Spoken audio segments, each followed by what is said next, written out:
Why is this important to me, a guy with a Mazda MX-6? Essentially the FS that was in the 93 through 97 second gen Mazda MX-6, which was also done in the 98 through 2003 Mazda 626, which is when the Protege picked it up.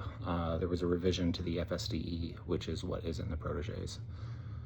And the reason this is important to me is because when I started modifying my car, essentially all the V6 guys, the KLDE, KLZE, they were the guys that were essentially just telling me to engine swap it.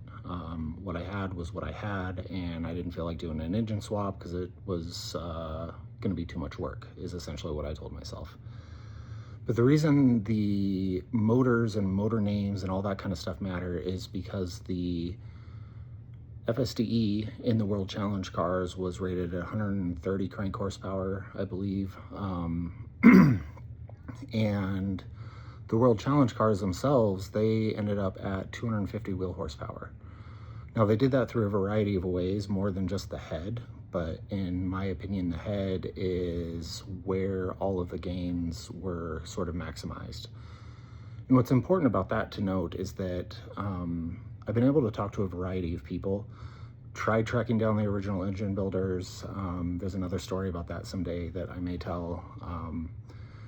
But essentially, the reason that this interested me was because I'd gotten involved with the Mazda Speed Protege crowd. I'd gotten involved with the Protege guys, and they were people that were modifying the FSDE. They were modifying the FSDET.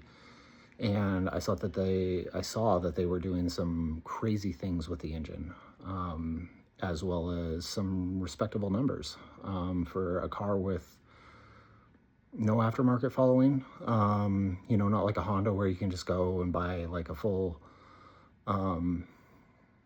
wire kit, engine mount kit, swap in a D series, a B series, K series. Put a J30 in like 95 Honda Civic hatch. Those things aren't heard of in the Mazda Protege crowd or the Mazda MX-6 crowd.